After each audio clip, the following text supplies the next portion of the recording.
Wah, ini dia. Oke. Halo, Assalamualaikum warahmatullahi. Halo, bro. halo bro. Sorry ya Lampu kemarin, udah mohon nyala maaf. lampu. Mohon maaf. Kemarin lampu ada kendala teknis di rumah, jadi mohon maaf. Kok iso Aman ya? sekarang, udah aman. Ya, Tapi ya itu gimana? mati lampu dari ini apa PLN biasa atau ada kerusakan? Ya ada kerusakan teknis di PLN saja. Dan hari ini kita Oh. merasakan gempa juga di Lampung. Wih, Alhamdulillah. ada gempa. Di mana itunya? Ada di daerah Tanggamus ya, nggak jauh dari sini lah. Di pas memang Lampung Sumatera kan Oh. daerah patahan, jadi Iya ya. kayak gitu ya biasa. Dan dari pagi pun ini hujan terus di Lampung, cuacanya sejuk lah. Wah, Karena bro, sejuk-sejuk ya. sehat bro, sehat ya. Alhamdulillah. Ya, Alhamdulillah, semoga gimana, Bos? semua bisa Oke. melewati situasi ini. Gimana? BB, kondisi, oh ya, saya kenalin sebentar ya teman-teman ya. Ini kakak saya nomor 2, kami 4 bersaudara. Beliau dinas di Lampung. Ya, ini apa namanya? Terpaksa lockdown di Lampung ya. Gak bisa Alhamdulillah. pulang. Alhamdulillah. Dinas di apa? Pajak ya, Lampung. Ya, Eh, Beliau juga apa dokter di bisnis manajemen, jadi nanti kita coba lihat pandangannya bagaimana. Oke bos, coba ceritain ya. sedikit dong situasi gimana nih ekonomi kita. Nah, kayaknya kalau situasi ekonomi mungkin kita udah mulai ngerasakan semua lah ya. Hmm. Eh, Apa namanya, dari segi pemberitaan juga sudah banyak dirilis, aku rasa ya. Di mana-mana sudah merilis bahwa mungkin paling penting kita perlu pahami situasinya. Situasinya ya mungkin kita juga sudah mulai merasakan mulai dari Maret kalau nggak salah ya. Sebetulnya beritanya sudah mulai dari Januari kita dengar lah ke pusat apa namanya permasalahannya. Tapi mungkin yang perlu kita sama-sama apa namanya pahami dulu kira-kira konteks awalnya ya. Bahwa memang terus terang bahwa rasanya semua negara di dunia ini akan mengalami hal yang sama. Itu mesti dulu. Artinya semua negara kayak besar, kecil, seperti yang sudah kita lihat tuh nggak ada yang terbebas. Kalau nggak salah ada sekitar 200 negara kalau nggak salah sekarang ya yang 200 negara menghadapi, ya. kurang lebih ya. Aku kemarin baca di beberapa rilis ya. Artinya semua apa namanya sedang menghadapi situasi yang nggak mudah sebetulnya ya. Dan ini tentunya kalau kayak gini kan sebenarnya programnya bukan di ekonominya menurutku ya. Mungkin juga beberapa juga udah pernah apa namanya mendengar. Jadi problemnya sebetulnya bukan di fundamental ekonominya kan. Kalau kita lihat di beberapa rilis juga di Indonesia termasuk salah satu negara yang tingkat pertumbuhannya lumayan. Nah, lumayan 5% tuh lumayan lah. Bagus, sangat bagus menurutku dibandingkan beberapa negara lain. Dan itu juga apa namanya diakui oleh negara dunia. Dan nantinya soalnya problemnya bukan di fundamental ekonominya kan. Artinya problemnya memang ada di wabah ini, ada di COVID-nya. Gitu. Jadi karena ada di COVID-nya, jadi semua negara pasti akan fokus menyelesaikan itu dulu. Gitu. Jadi tidak ada negara yang apa namanya yang terkena ini mengalami imbas yang sama, pasti mengalami hal yang sama dan menghadapinya juga. Yang kedua, dampaknya akan luar biasa, aku rasa ya. Dampaknya akan luar biasa baik di sosial pun kita udah mulai ngerasakan. Mungkin nanti Om Teddy udah bisa menjelaskan secara sosialnya gimana.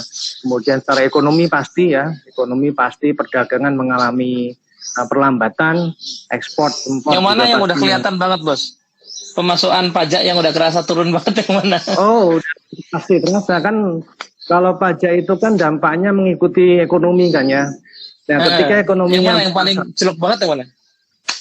dari semua sektor ya, dari semua sektor ya, Semua sektor terutama ya? di dagangan ya.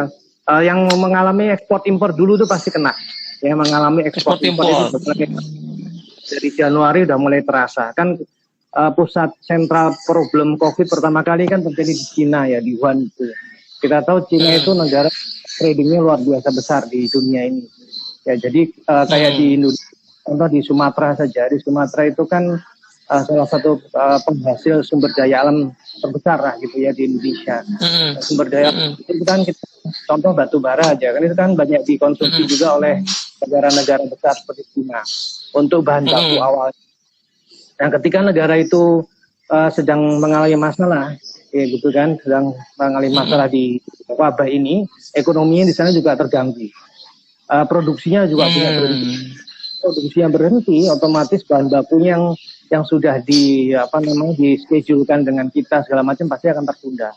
Itu dari ekspor kita lain. Nah, yang kedua, importnya juga bermasalah pasti kan, karena negara itu sedang itu ekonominya turun, produksinya tentunya berturun, orang semua disuruh social distancing, tidak bekerja di rumah, otomatis produksi di sana turun. Nah, otomatis impor kita di beberapa negara itu juga mengalami penurunan. Jadi transaksi internasional terasa banget di kuartal pertama ya. Nah, itu dampaknya luar biasa. Artinya dari situ saja kita udah terasa. Nah, kalau orang atau perusahaan tidak bisa melakukan trading, ya, apalagi international trading, otomatis pasti omsetnya mengalami penurunan. Ya, omset menurun, pajak yang dibayar pun pasti juga akan terdampak. Ya, penerimaan negara juga pasti akan gitu, rentetannya kan gitu ya. Nah, kalau dia transaksi ekonomi yang terganggu, pasti akan dampaknya ke depan bisa jadi layoff pegawai kan gitu ya. Kalau dia tidak tradingnya ke lokal atau mungkin juga ke negara lain yang berdampak sama, pasti dia akan seperti itu gitu. Jadi secara dampak sosial, ekonomi, apalagi nanti bisa dampak ke sektor keuangan itu mungkin lebih luar biasa lagi. Nah, ketika dia turun gitu ya, kemudian dia tidak bisa mempertahankan cash flow-nya gitu, kemudian dia juga harus melakukan restrukturisasi hutangnya gitu kan, otomatis kalau ke financing hutang otomatis nanti ke sektor keuangan. Nah, pasti juga sektor keuangan dan gangguan itu pasti ada akan kemana gitu. Jadi tidak ada satupun negara ya yang pasti akan terhindar dari itu. Nah, untuk itu kita mesti prepare ya, dan yang paling penting yang ketiga ini, tidak ada satu negara pun, ini juga mungkin sudah sering disampaikan ya, tidak ada satu negara pun saat ini yang tahu kapan ini akan berakhir. Ya, meskipun para ahli kesehatan, bahkan bukan orang ahli kesehatan, kan bikin modeling tuh, bikin modeling. Itu tidak ada satupun di negara ini sekarang mungkin yang bisa memastikan kapan ini bisa berakhir. Gitu kan, meskipun beberapa model mengatakan ada yang bilang Juli insya Allah bisa berakhir ya, alhamdulillah mungkin setahun, tapi tidak ada satu pasti yang bisa mengatakan kapan ini berakhir. Yang bisa dilakukan sekarang adalah tentunya berusaha, dan yang paling penting lagi tidak ada manual booknya ya kan, ini kan virus baru. Masalah baru ya. Virus baru yang tidak ada manual booknya, belum ada vaksinnya malah sekarang kan. Belum ada vaksinnya, tidak ada manual booknya, jadi kita harus sama-sama berusaha dan berikhtiar dengan melakukan benchmark di beberapa negara yang sebelumnya sudah mengalami, misalnya di China. Kira-kira itu kayak apa ya? Kayak saling dialog untuk benchmark saling satu sama lain aja ya itu ya. Yang paling sudah dilakukan di semua negara kan yang seperti sekarang kita lakukan, social distancing. Itu salah satu manual book yang bisa diikuti oleh semua negara, karena beberapa negara sebelumnya juga melakukan itu dan keberhasilan juga ada. Jadi itu satu-satunya cara ya, sebelum hal-hal lain yang ditemukan, ini salah satu cara tercepat yang mungkin harus dilakukan. Work from home seperti kita sekarang, school from home, bahkan sekarang beribadah pun di rumah kan. Ini luar biasa. Ini akan merubah pola hidup kita ya kan, dengan di rumah, sekolah, belajar di rumah, ibadah pun, Ramadan pun di rumah gitu. Selama ini tidak pernah kan. Ini sholat tentunya nanti sholat Id bisa dari Madinah. Nah, itu dia. Itu dia selama ini video call. Ya, mungkin tawaf juga bisa dari rumah. Membayangkannya maksudnya Ini kan tidak pernah terbayangkan sebelumnya gitu ya hal ini terjadi. Dan tentunya ini pasti kita memerlukan persiapan karena akan mengubah pola hidup apa namanya kita semua ya, dengan di rumah kreativitas dan produktivitas tentunya bisa jadi beberapa akan mengalami perbedaan karena ini kan perubahan besar ya, paradigma besar di dunia, nggak cuma Indonesia, di dunia kedepannya untuk bisa respon cepat ini. Ya tentunya itu ya, tentunya pemerintah diam kan ya, artinya memang tugas pemerintah melakukan intervensi di mana ekonominya kalau diprediksi dunia itu di beberapa lembaga survei ya, beberapa lembaga survei memprediksikan terakhir IMF kalau nggak salah dia melakukan rilis dunia itu akan mengalami penurunan ekonomi sekitar -3. Bayangkan kalau -3% ya, di bawah 0 saja itu artinya nggak tumbuh kita kan, orang jualannya itu aja. Tapi kalau -3 berarti dia jualannya lebih rendah dari tahun lalu, bahkan mundur, mengalami penurunan gitu ya, mundur. Nah ini luar biasa. Indonesia kemarin beberapa rilis bulan lalu kalau nggak salah ya, rilis bulan lalu itu diproyeksikan sekitar 2,5 itu secara moderat, mungkin bahkan secara besar lebih lebar lagi sekitar -0,4. Tapi kita nggak harapkan lah, mudah-mudahan kita masih bisa menunggu positif ya. Kita melakukan beberapa langkah, pemerintah melakukan beberapa langkah-langkah. Nah pemerintah tentunya kan nggak tinggal diam ya, dengan tahu ekonomi ini pasti akan bergejolak, pasti akan terpengaruh. Ini fungsi pemerintah mesti lakukan stabilisasi terhadap itu. Maka pemerintah melakukan beberapa hal. Contoh yang kita udah dengar beberapa kali, beberapa paket kebijakan ekonomi untuk menjaga ekonominya kan gitu. Intinya sebenarnya dua. Intinya supaya bagaimana caranya perusahaan itu atau orang berusaha tetap stabil, kalaupun turun tidak terlalu dalam. Maka pemerintah harus membantu intervensi. Caranya bagaimana? Banyak cara. Contoh kalau terakhir diberikan beberapa insentif perpajakan gitu kan ya. Pajaknya untuk PH akhir tahunnya biasa di diskon 30% untuk masa. Kemudian PPh 21-nya yang selama ini penghasilan yang dibayarkan kepada dari karyawan untuk negara gitu kan, itu sekarang di pemerintah, tanggung pemerintah. Itu udah berlaku, Bos? Udah mulai berlaku ini, sudah mulai berlaku bulan April. Bulan April apa ya? Maret. Bulan April ini kalau nggak salah. Kemudian impornya, PPh impor untuk beberapa tadinya hanya diperuntukkan kalau nggak salah hanya 440 jenis usaha. Sekarang baru kemarin ini diperluas jadi 1062 jenis usaha. Tadinya awalnya hanya perusahaan manufaktur, tapi sekarang diperluas lagi dari 1062 jenis usaha, jadi lebih luas. Termasuk yang terakhir juga UKM. Ini juga PPh-nya, pajak penghasilannya yang 0,5% itu ditanggung pemerintah tuh. Jadi alhamdulillah untuk UKM juga dari insentif pajak ini. Intinya bahwa supaya cash flow-nya perusahaan tetap terjaga. Bisa ngalir terus ya. Turun lagi dilakukan creativity, dan yang diharapkan tentunya layoff dari pegawai itu tidak terjadi kan gitu ya. Meminimalisasi pengangguran ya dengan layoff. Kan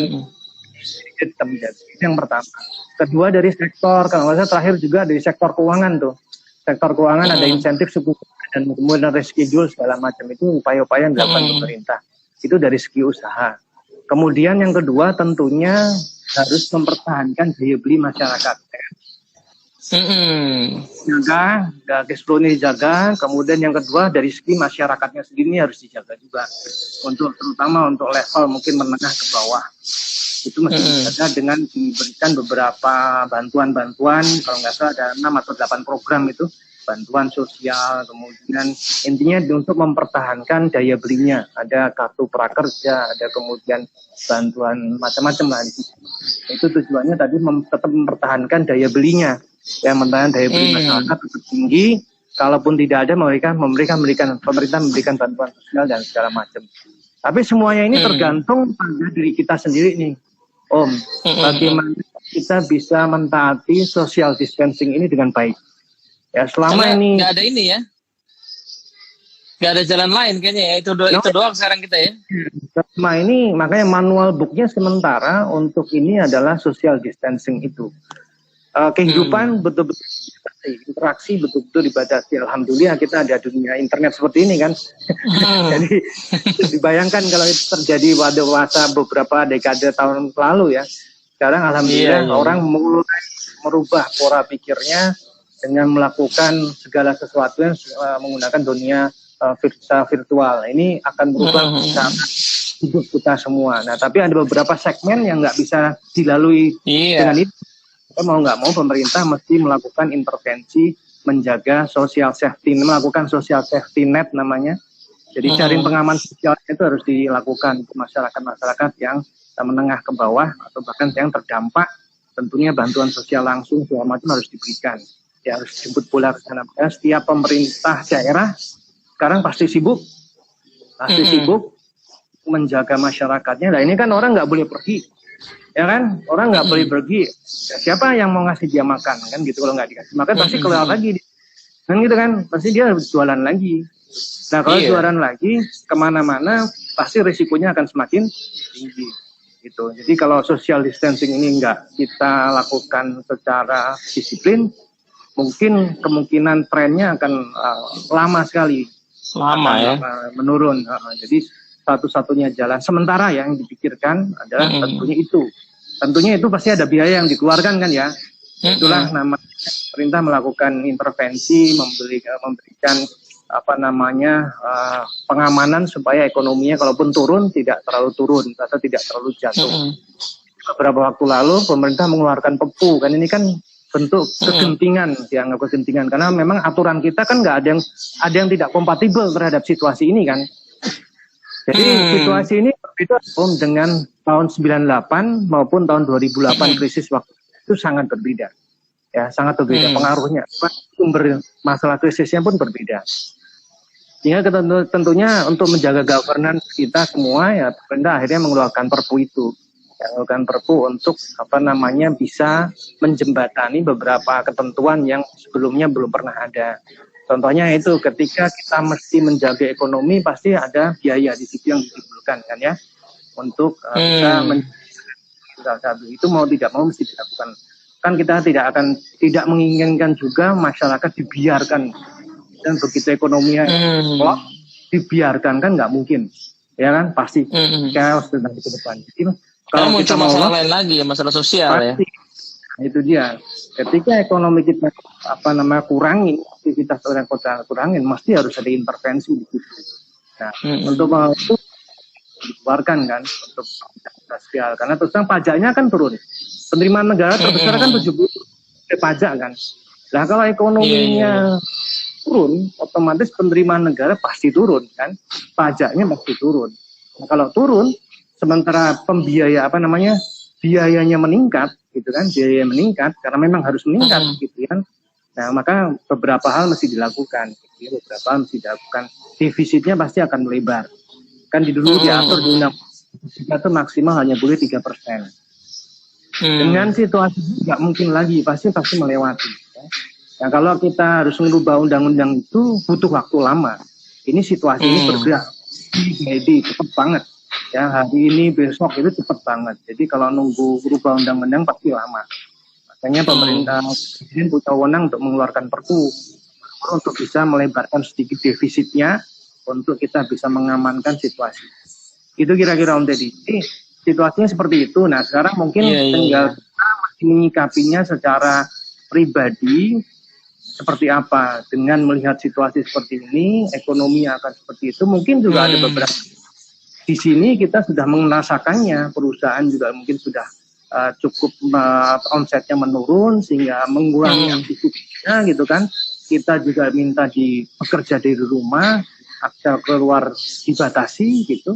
Untuk yang karyawan sudah semakin menurun, bahkan mungkin mohon maaf ada juga mungkin yang sudah mengalami take home pay-nya berkurang gitu kan gitu.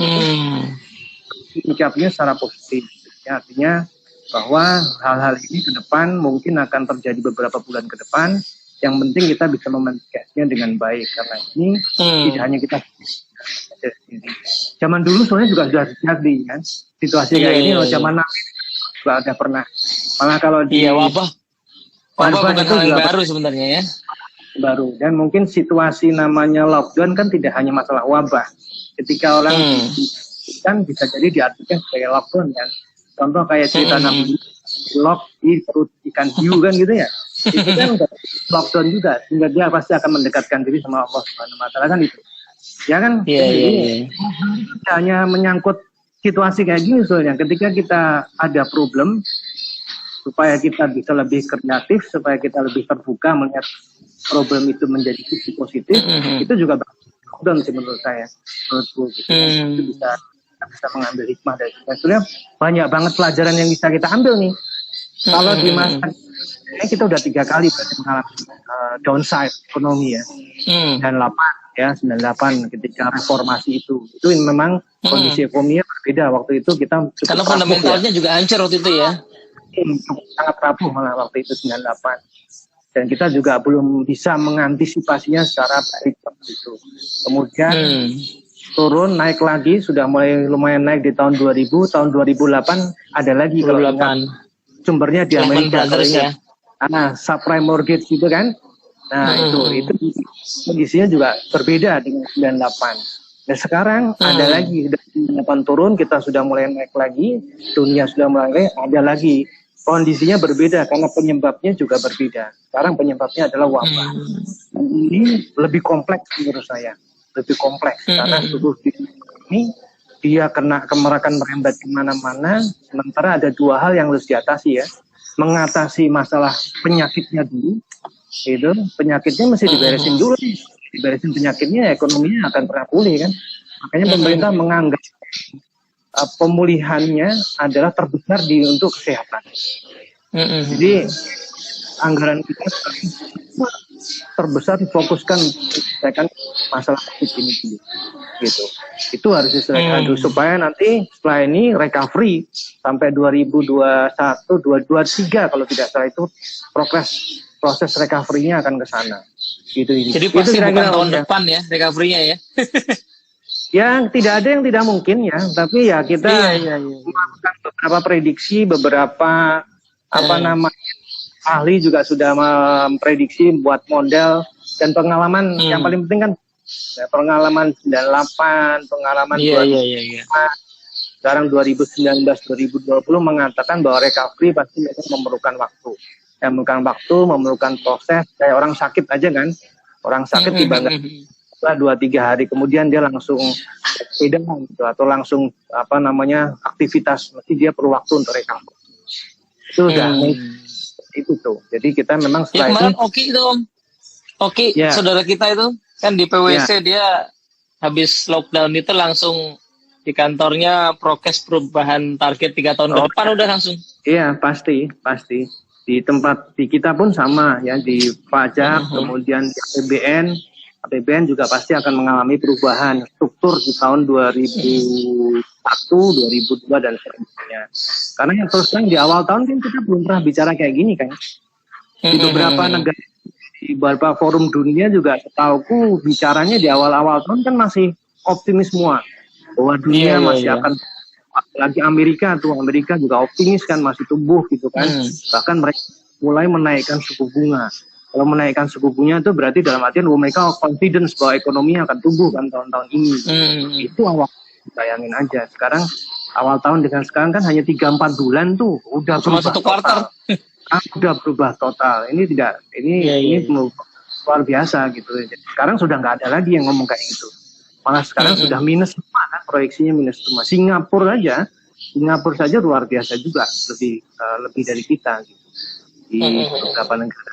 Kita harus tetap masih sama. Yang penting tadi bahwa kita bisa memanage ini dengan baik dan masyarakat yang paling penting kita semua bisa menyikapi ini dengan baik. Pasti sakit ya karena ekonomi kita, aktivitas tidak bisa lancar gitu ya, kemudian usaha juga terganggu.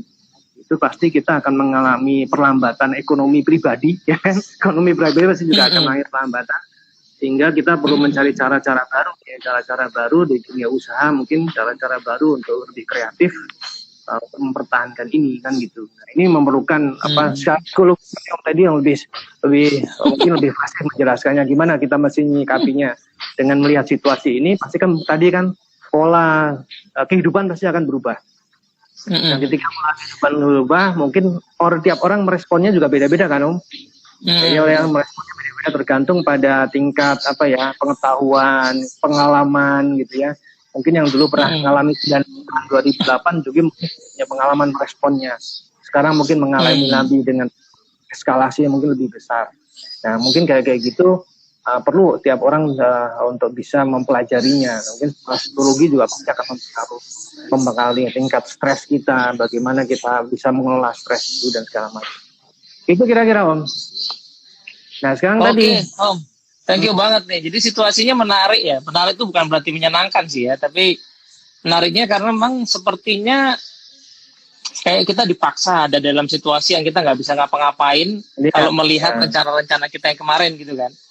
Jadi benar-benar ini kayak kita dipaksa dinolkan lagi untuk mikir ulang gitu. Jadi baru Januari kita bikin planning, terus tiba-tiba kita harus bikin planning semua dari awal. Nah ini jadi kayak keingetan ini Om. Jadi ada satu kisah di psikologi itu orang namanya Viktor Frankl ya. Viktor Frankl itu dia psikoterapis, waktu itu dia Yahudi, kemudian dia di lockdown di Auschwitz itu, di camp konsentrasi, ya, kena penyiksaan di sana lah zamannya Nazi gitu. Nah, tapi menariknya justru momen itu yang menimbulkan dia kemudian muncul teori baru. Dia bilang tubuh saya tidak bisa saya kendalikan karena tubuh saya dikendalikan sama yang menyiksa saya. Tapi ada satu hal yang bisa saya kendalikan, yaitu adalah pikiran saya gitu. Kemudian itu yang nanti membuat dia kemudian muncul dengan satu terapi yang disebut sebagai logoterapi ya. Jadi terapi makna, bahwa bukan situasi itu yang menyakiti kita, tetapi respon kita terhadap situasi itu menyakiti kita gitu. Nah, terus tadi Om nyebut soal Nabi Yunus gitu ya, yang di lockdown di perut ikan paus. Tapi juga banyak kisah ulama yang menimbulkan inspirasi ya, justru ketika mereka di penjara tubuhnya ya. Ibnu Taimiyah itu juga sama ya kan, mereka bisa mengekang tubuhku, mereka tidak bisa mengekang pikiranku kan. Beliau bikin banyak hal di situ. Buya Hamka juga begitu ya.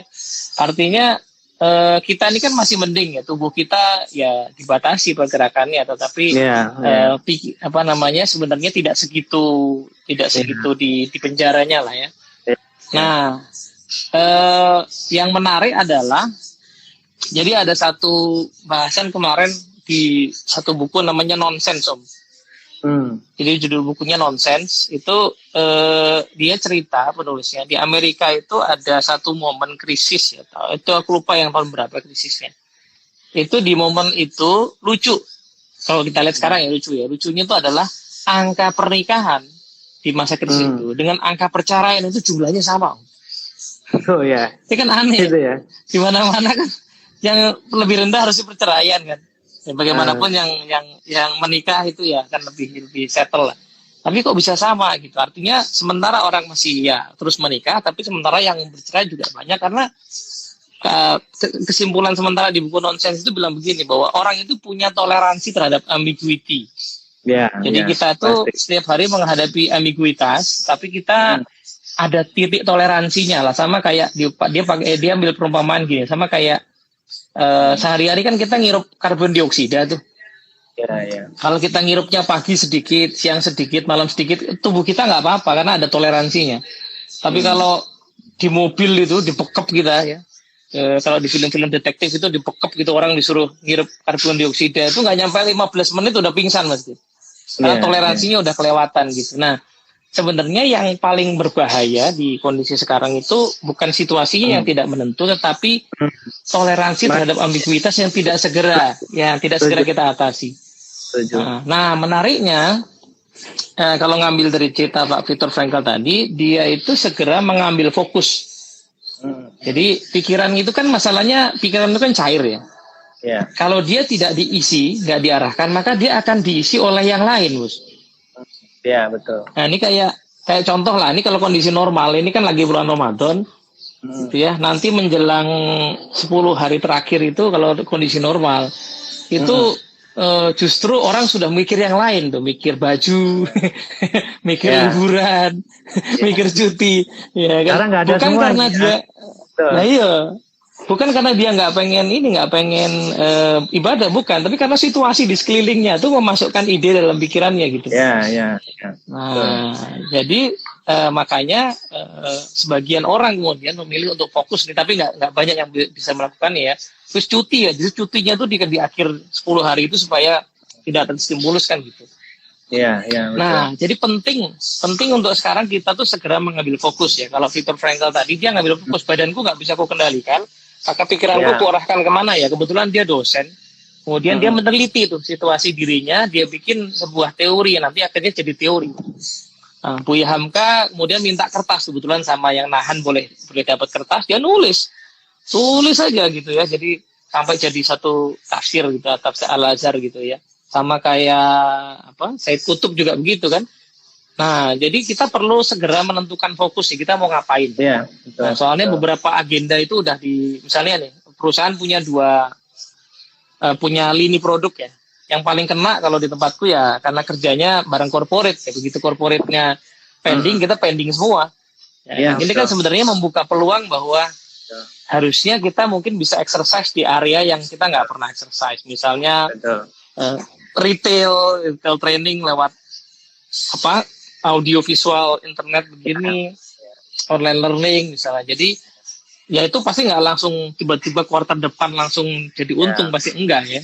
Cuma at least energi kita bisa ke situ dan akhirnya ambiguitas ini teratasi karena at least ada sesuatu yang bisa jadi fokus kita. Persis kayak anak-anak yang lagi nangis terus perlu dialihkan perhatiannya kemana gitu kan. Gitu, jadi situasi ini kayak gitu. Nah itu. Nah ini jadi menarik karena sebenarnya ambil angle yang agak sedikit berbeda ya. Angle inovasi Om. Jadi inovasi itu kan sekarang sebelum ke situ ya, ini ada yang menarik nih dari statementmu ini. Jadi tadi seperti yang kita tahu ya, makronya seperti itu ya, kondisi makronya seperti itu. Ya sama tadi, setiap negara juga tadi kan mengalami perubahan sehingga dia memitigasi risiko lah. Bahasa kerennya kan kayak gitu ya. Mitigasi risiko makronya supaya kalaupun tadi ada masalah kita bisa mengantisipasinya, kalaupun turun ekonominya tidak dalam. Ya, kalaupun orang nggak jatuh, ada bantalannya. Jadi jatuh nggak nyungsep, tapi jatuhnya ada bantalannya. Sehingga pemerintah memberikan beberapa hal seperti itu. Nah, tadi menarik tadi statementnya, ketika respon makronya sudah disiapkan, ya kan, sudah disiapkan, maka perlu kita menangkap mikronya di diri kita mau seperti apa nih tadi seperti yang kamu bilang tadi kan. Dengan ada beberapa peluang sudah mulai diciptakan, ya. Ada jangka pendek minimal, misalnya misalnya kalau orang sudah terpaksa mengalami layoff gitu kan, kemudian pemerintah memberikan bantuan untuk beberapa bulan. Nah, ketika ini respon kita seperti apa ya? Tadi yang kamu bilang itu kan. Nah, inovasi keluar kan gitu ya. Artinya bahwa tidak disiapkan, ada beberapa program yang disiapkan supaya tiap orang bisa meresponnya secara beda-beda dengan maksudnya pemahaman dan segala macam. Yang tadi yang dibilang, tadi nyambungnya ke ada inovasi dan segala macam, itu sudah terlihat sekarang. Iya. Gitu. Nah, itu poin menarik Om, karena misalnya insentifnya keluar, itu stimulusnya juga ada tuh. Stimulus sekedar untuk survive, jadi duitnya tuh dipakai buat makan aja gitu. Atau dia bisa menyiasati supaya jadi sesuatu. Nah, tadi menarik Om. Jadi sebenarnya momen slow down itu kan momen belajar. Ya, betul. Orang tuh kalau kita bisa memaknai secara positif kan, gitu ya. Nah, itu kuncinya itu. Ketika kita bisa memaknai. Jadi selama ini orang disuruh belajar itu, klien-klienku itu susah banget loh ya, udah dibayari, kita kasih hotel itu, kadang-kadang orang banyak alasan karena kesibukan. Nah, ketika kesibukan turun kan sebenarnya ada ruang di situ ya. At least bagi orang Jakarta itu ada ruang 1,5 jam berangkat pagi-pagi itu di jalan itu, kosong sekarang jadinya. Sama 1,5 jam di sore, berarti dia surplus waktu 3 jam. Nah ini angle ketiga ya tadi yang mau aku bilang sebagai sebenarnya kita itu sekarang mungkin seolah-olah kehilangan rezeki berbentuk uang, Om. Tapi ada rezeki berbentuk lain yang namanya waktu itu ya. Orang Jakarta tuh surplus seharusnya 3 jam minimal. 3 jam, 1,5 jam pagi, bisa lebih ya, bisa 2 jam di pagi dan sore ya. Surplus itu. Kemudian baru di jalan loh ya. Belum tentu ketika di kantor surplus. Misalnya nih dia bekerja di kantor katakannya harus 7-8 jam sehari. Dia lebih cepat secara intelektual, dia bisa menyelesaikan hanya dengan 4 jam dia selesai. Belum tentu di kantor dia itu dilakukan. Itu pun terjadi di rumah kan sekarang kan. Artinya ada surplus waktu lagi sebetulnya. Kalau dia bisa memanfaatkan itu. Satu rezeki itu ya, rezeki berupa waktu ya. Yang kedua rezeki berupa tiba-tiba orang sekarang harus merasa perlu jaga kesehatan loh. Minum vitamin, olahraga. Ini yang di komplek ini tiba-tiba berjemur nih di pagi-pagi. Selama ini nggak pernah berjemur. Ada rezeki yang namanya kesehatan. Ya betul. Ini kalau seandainya mungkin ya kemarin duitnya tuh dipakai buat ke dokter. Sekarang duit yang dipakai buat ke dokter kan menurun penghasilannya. Tapi kan jadi tidak perlu karena kondisinya lebih sehat misalnya. Ya kan. Yang ketiga ternyata misalnya rezeki berubah kebahagiaan. Selama ini kebahagiaan itu orang Jakarta tuh sukanya ke mall weekend gitu kan. Nah ini nggak bisa ke mall karena kalaupun punya duit mallnya ditutup ya kan. Tapi ternyata di rumah main sama anak tuh juga bisa bahagia juga. Ya kan, hubungan bisa lebih baik. Ya kan, kita tahu pelajaran anak kita apa, itu kan rezeki yang lain ya sebenarnya, bukan bentuknya uang gitu ya. Ya kadang memang sorry nyambung lagi ya dikit ya. Kadang memang isunya bukan masalah uang juga, betul tuh. Secara makro juga sama. Ya. Kan pemerintah sekarang menyiapkan juga 405 triliun untuk mengatasi ini. 75 triliunnya itu kalau nggak salah untuk kesehatan. Jadi secara keuangan, insya Allah tuh sebenarnya kita udah bisa menyiapkannya. Tapi kadang-kadang tadi dikatakan bahwa problemnya bukan masalah uang. Kalaupun ada uangnya, barangnya pun belum tentu sekarang ada. Kesehatan aja contohnya, ya kan? Di mana-mana susah cari APD. Di dunia pun semua susah cari APD, kan? Hand sanitizer dan segala macam, ventilator. Tidak mudah. Uangnya ada, tapi yang bikin rebutan, barangnya rebutan. Jadi barangnya itu belum tentu ada. Menimbulkan kompleksitas dan bisa jadi banyak ide lagi nih. Itu kan bagi yang sanggup misalnya ya memproduksi APD misalnya, tadinya bisnisnya lain tuh. Betul. Ini masuk ke poin inovasi berarti Om, karena menarik Om. Jadi sekarang itu inovasi kan mazhabnya namanya mazhab design thinking. Jadi design thinking itu agak sedikit mungkin evolusi dari dulu total quality management yang mazhabnya improvement, dari kita bikin sesuatu terus diimprove gitu kan. Berangkatnya dari dalam nih, kita punya produk, punya proses, kita improve. Kalau design thinking itu karena pesaing itu banyak, jadi yang ngasih fitur-fitur barang itu juga macam-macam, maka dibalik ya idenya itu bahwa harusnya kita berinovasi itu berangkat dari pelanggan. Jadi pelanggan itu butuh apa? Betul. Yang menariknya adalah butuh apanya itu kadang-kadang nggak dia juga nggak ngerti. Dia nggak tahu. Jadi kita yang mesti observasi gitu. Nah, kan sekarang orang lagi struggle nih, lagi banyak yang struggle. Nah, padahal sementara di design thinking yang namanya find struggling moment itu langkah pertama untuk inovasi. Jadi kayak misalnya nih, masker, sudah ada masker kain, masker kain bentuknya itu masker kain. Temanku di Bandung langsung bikin tuh masker kain yang motifnya macam-macam kan. Betul itu. Satu masker. Yang kedua apa kemarin tuh? Jadi kayak misalnya ini harusnya kalau jeli ya produsen itu cukur rambut itu. Betul. Aku lihat di TV sekarang malah si tukang cukurnya datang ke rumah dengan peralatan APD dan segala macam, dia nyukurnya pakai APD segala macam. Dia malah datang ke rumah, tapi by appointment gitu ya. Tapi dia datang ke rumah request, hanya beberapa orang yang betul, dan itu dia harus kalau dia mau minta didatangin, dia harus statement dia sehat segala macam gitu harus ada. Wah keren juga itu ya kayak gitu. Inovasi ada. Kan dia ngelihat kan ada kebutuhan potong rambut atau Kalaupun bukan tadi itu salon ya. Ya, tapi di sisi yang lain kadang-kadang Om, tiba-tiba kemarin di YouTube tuh ada tutorial ya, cara nyukur suami Anda gitu. Itu aku yakin viral gitu. Keren. Iya. Ya pasti hasilnya harap maklum aja nih kayak gini harap maklum, tapi ya lumayan lah daripada nggak sama sekali kan. Nah itu kan berangkat dari tadi ya. Ini kemudian membuat kita mesti lebih jeli melihat. Ada nggak ya yang kita belum bisa kepikiran ini kayaknya nggak bisa di online kan itu apa ya? Contoh tukang pijet kali ya. Pijet itu nggak bisa. Iya benar. Pariwisata itu kan bisa experience dulu ya. Artinya nggak bisa diwakili hanya kita lihat YouTube gitu kan, pasti nggak bisa lah. Kita pasti juga terkena, makanya mesti berubah nanti gimana caranya. Pariwisata mungkin, ini aku imajinasi aja Om ya.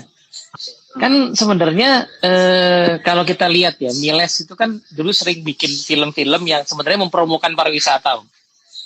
Yang daerah-daerah kayak Sumba yang kita nggak tahu ya.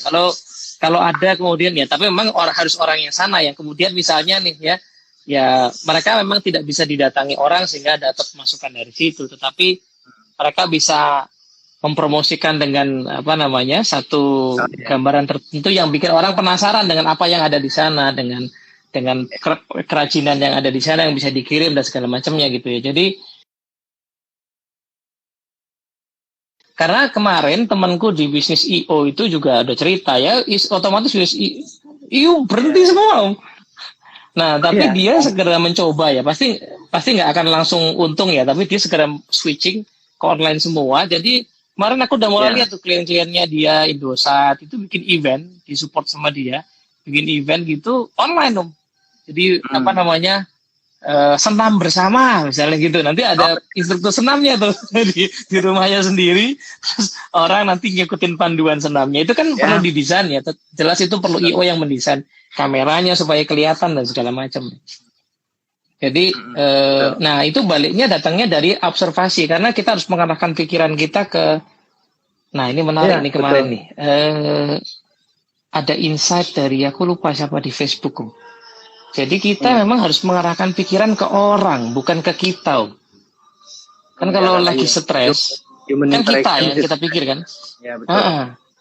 Jadi ke orang itu adalah siapa pelanggan saya, siapa orang yang bisa saya bantu, ya kan? Siapa orang yang bisa saya layani dalam kondisi sekarang ini, gitu kan. Nah, kemarin aku lihat temanku bagus ya idenya, dia trainer, kemudian dia biasa bikin kayak semacam video-video pendek pakai PowerPoint. Nah, terus begitu ada tahu guru-guru harus ngajar di rumah, which is guru-guru kan banyak yang gaptek tuh. Dia bikin tutorial tuh di YouTube nih, cara bikin video learning lewat PowerPoint misalnya gitu. Nah, itu kan wujud bahwa orang harus berorientasi keluar ya, ke orang lain, ke pelanggannya. Dan definisi pelanggan juga jadi harus berubah. Tidak bisa pelanggan itu hanya mikirin yang biasa ngasih dia duit aja selama ini, tapi jangan-jangan ada pelanggan lain yang nggak kesentuh nih ya. Sekarang bisa disentuh lewat teknologi gitu. Betul ya, intinya semua harus berubah dinamis ya, menyesuaikan diri karena dunianya juga pasti akan berubah. Tadi yang kita diskusikan atau ngobrolkan, ini obrolan aja lah, bukan diskusi berat-berat, obrolan aja gitu ya kan, bahwa pasti berubah. Kita pun bukan juga mesti berubah, even seorang PNS pun juga berubah, karena kan ada perubahan pola bekerja tadi. WFH itu luar biasa, bukan artinya WFH itu tidak bekerja, kan liburan kan, enggak, WFH tetap bekerja, hanya tempatnya pun di rumah gitu ya, di rumah. Itu tantangannya lebih berat loh ya.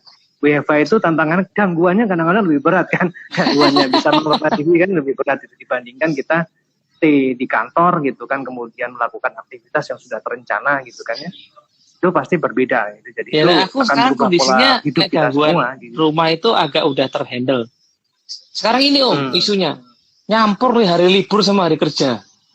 Oh ya, udah kadang-kadang udah nggak kepikiran.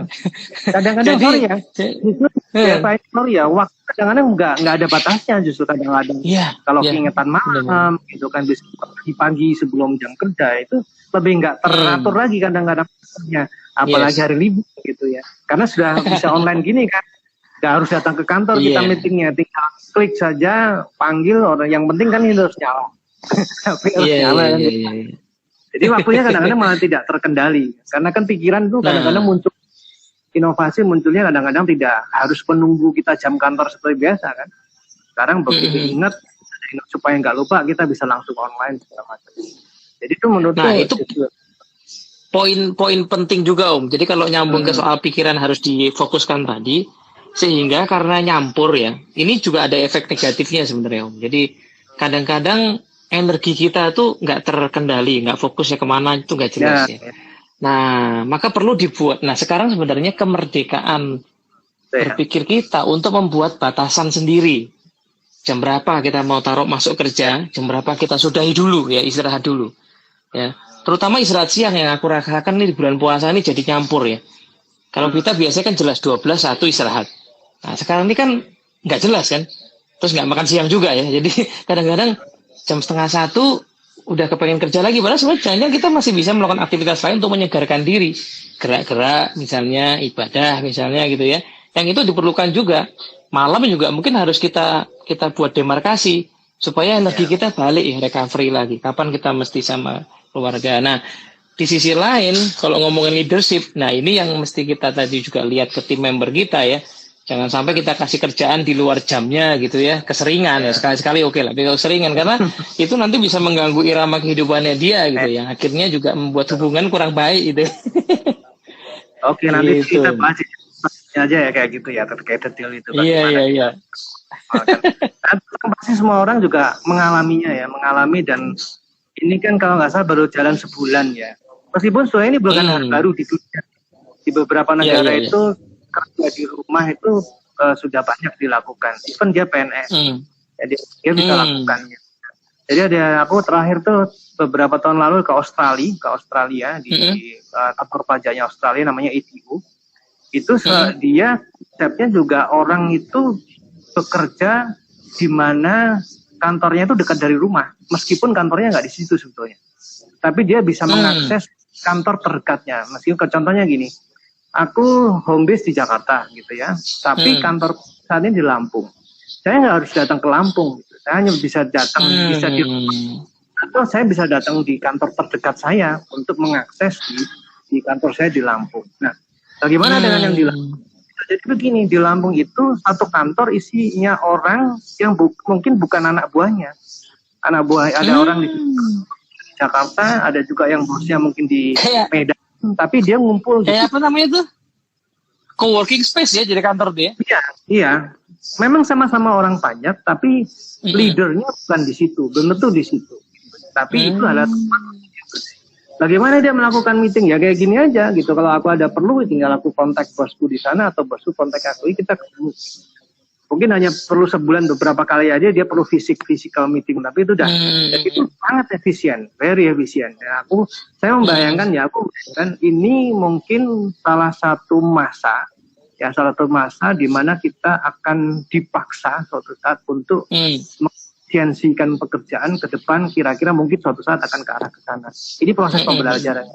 Kan dulu kita udah tahu nih, kayak gini kan udah bukan hal baru ya, udah lama terjadi. Cuman kita memulainya itu mikir apa bisa ya orang Indonesia itu kerja di rumah. Ya kan? Sekarang dipaksa ya. Di rumah dia pasti nyambi macam-macam gitu. Katakanlah 7 jam. Iya. Kalau dia anaknya cepet pintar, mungkin dia 3 jam selesai itu kerjaannya. 4 jam lagi. Itu kan ya ngapain? Kalau di kantor kan pasti terawasi gitu ya. Produktifnya terlihat terawasi. Di rumah gimana? Nah, kayak gitu-gitu itu menjadi pembelajaran. Kalau dulu nggak kebayang kan, nggak bisa, orang juga nggak nggak membayangkan, emang bisa ya kayak gitu ya. Nah sekarang kan dipaksa, artinya sistemnya meskipun pengawasannya belum sempurna, tapi kita dipaksa untuk menyempurnakan. Ini jadi paradigma. Mudah-mudahan ini ke depan jadi jadi organisasi modern gitu yang bisa kayak gitu. Iki apa Om? Jadi ada buku belum terbit belum lama. Kalau suka baca e-booknya gampang lah. Namanya Bullshit Job. Jadi ini antropolog yang neliti soal, bagi dia nyebutnya bahasanya adalah kasar bullshit job ya. Jadi pekerjaan-pekerjaan yang sebenarnya meaningless gitu ya. Nah itu menurut dia di kantor-kantor itu ada. Nah sehingga kayak poin kayak tadi ya. Ketika misalnya ada anak pinter, kemudian dia ngerjain itu tadi ya 8 jam kerja cuma 4 jam selesai misalnya. Nah, dan makin seiring makin banyak, berarti kan itu ada dua hal yang implikasinya. Pertama, jangan-jangan berarti pekerjaannya harus didefinisikan ulang. Ya. Kalau standar semua orang kemampuan kayak gitu kan berarti harus didefinisikan ulang pekerjaannya kan. Mungkin kurang, loadingnya kurang atau terlalu mudah ya kan, harusnya dikasih tantangannya lebih tinggi lagi sehingga jam itu pas gitu. Atau angle yang berbeda yang kebalikannya adalah berarti orang akan melihat, dipaksa untuk melihat kerja itu akhirnya bukan soal jam, tapi soal value. Ya, karena ada kasus menarik ini di satu organisasi ya. Jadi milenial ini kan unik kan. Jadi dia pinter gitu. Tadi ya kayak tadi, mungkin nggak 4 jam lah, kerja 8 jam dia kerjain let's say 6 jam lah. Kan berarti ada 2 jam bonus tuh dia tuh. Kerjaan dia udah selesai. Main game dia di kantor kan. Handphone main game. Ditegur sama bosnya. Ya kamu kok main game? Loh kerjaan saya udah selesai, cek aja gitu kan. Oh iya juga sih. Terus semuanya bilang, ya tapi kamu jangan kayak gitu dong. Nanti teman-teman kamu jadi ngiri. Ya kan salah mereka. Ya kan? Mereka kerjanya lama. Ya tapi kan budayanya jadi nggak bagus. Ya udah, kamu saya tambahin kerjaan. Nah, jadi, terus dibilang, loh kok enak bos? Saya yang lebih pintar, kenapa saya ketambahan kerjaan sekarang gitu. Jadi iya kan, ini make sense juga kan keluhannya dia kan. Saya kan pinter ya, saya bukan salah saya dong kalau saya bisa ngerjain lebih cepat. Nah, artinya the nature of the job akan berubah ya. Orang akan melihat kerjaan itu lebih ke tadi ya, apakah value yang perlu ditingkatkan dari sisi pekerjaan itu, artinya karena sudah banyak hal bisa diotomatisasi kan. Ya, kalau aku bayangin itu tadi prasyaratnya tuh, betul itu prasyarat pertama kan? Bahwa proses teknologi mesti ada ya, pasti itu teknologi mesti ada di situ. Ketika kita memasukkan teknologi untuk ngerasa, pasti investasi ada ya, pasti lakukan investasi. Jadi memang yang prasyarat pertama memang betul infrastrukturnya mesti ready dulu ya, mesti ready. Nah, tadi Om, kalau misalnya aku bayangkan di kantor di Australia itu, orang bisa kerja di mana aja, pasti kan konsekuensinya itu data udah ada di cloud semua kan. Oh ya, ya. Berarti kan nggak ada data fisik. Berarti petugas gudang nggak ada itu. Kerjaan petugas dia gudang, petugas bekerja arsip. Login ya dimanapun dia login menggunakan private networknya, dia login di situ dia bekerja dan ketika dia login itu sudah terpantau apa aktivitas dia selama berapa jam, apa yang dilakukan, data dia ngambil data apa yang dianalisa setelah dia log out, datanya dimasukkan ke dalam sistem, mungkin proof atasan dan segala macam itu ngalir aja tuh. Dia hampir fisik, secara physically hampir minimal dan kontak. Iya, kalau fisik nggak ada, kan berarti kan ini kan, berarti kan petugas-petugas yang kerjanya tuh ngurusin dokumen nggak ada. Oh ya betul itu. Jadi di Australia itu salah satu yang buat dia efisien ya. Kan dia bicaranya bukan masalah bagaimana caranya meningkatkan revenue. No, itu udah belakang. Bicaranya sekarang yang penting bagi mereka, mungkin kita udah agak ketinggalan, tapi beberapa tahun lalu mereka sudah bicaranya adalah bagaimana bisa dia melakukan efisiensi. Biayanya bagaimana, cost-nya bagaimana bisa lebih efisien dibandingin tahun berikutnya. Jadi kalau kita sekarang nih, mohon maaf, kita sekarang masih bicara bagaimana kita meningkatkan revenue kan gitu ya, revenue dengan at all cost lah gitu kira-kira kan gitu ya. Tapi di sana udah enggak bicara udah enggak baca itu lagi, bicara lebih banyak revenue, efisiensi dan sedangkan kan cara melakukan itu kayak gitu-gitu. Semua data semua online gitu ya, tidak ada lagi sentuhan. Orangnya mohon maaf, disruptifnya memang ada. Akan terjadi disruptif. Artinya sebagian besar pekerjaan berulang digantikan oleh robot, iya. Dengan adanya artificial intelligence segala macam, itu mampu dilakukan. Menganalisa tidak harus menggunakan seorang auditor lagi. Sebagian besar hal-hal yang umum, ya audit umum, sudah digantikan oleh robot. Pakai itu ya, teknologi. Kegantikan robot, karena sekarang biasanya kan efisiensi. Ya, efisiensi digantikan oleh robot. Hanya ketika keluar muncul modus-modus baru, kan manusia kan bergerak dinamis, pikiran nggak akan pernah berhenti kan ya. Namanya modus baru pasti terjadi. Nah, ketika modus baru itu masih dibutuhkan tangan manusia. Tapi kalau modus-modus baru itu kemudian digeneralisasi dalam bentuk mesin, dimasukkan mesin dalam bentuk artificial AI segala, itu dia akan jadi digenerasi lama-lama tergantikan oleh robot. Itu kan. Ya artinya kan manusia akhirnya harus meningkatkan value-nya dia kan, bekerja akhirnya soal value ya.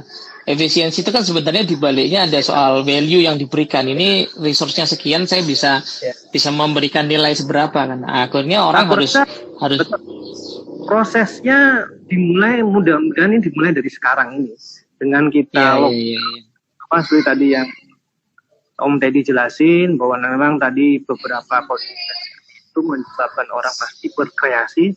Namanya manusia nggak akan pernah diam, pasti dia akan mencari cara bagaimana untuk survive kan gitu ya. Dengan memanfaatkan beberapa peluang yang ada, tugas pemerintah memberikan peluang-peluang itu gitu kan, menutup kemungkinan-kemungkinan di mana dia kalaupun dia jatuh turun tapi tidak jatuh-jatuh amat dan dia bisa recover. Itu tujuannya. Semua bisa berjalan dengan baik, dilewati. Gitu Om, kira-kira. Yes. Oke Om, thank you nih udah hampir sejam. Sebentar lagi putus kita.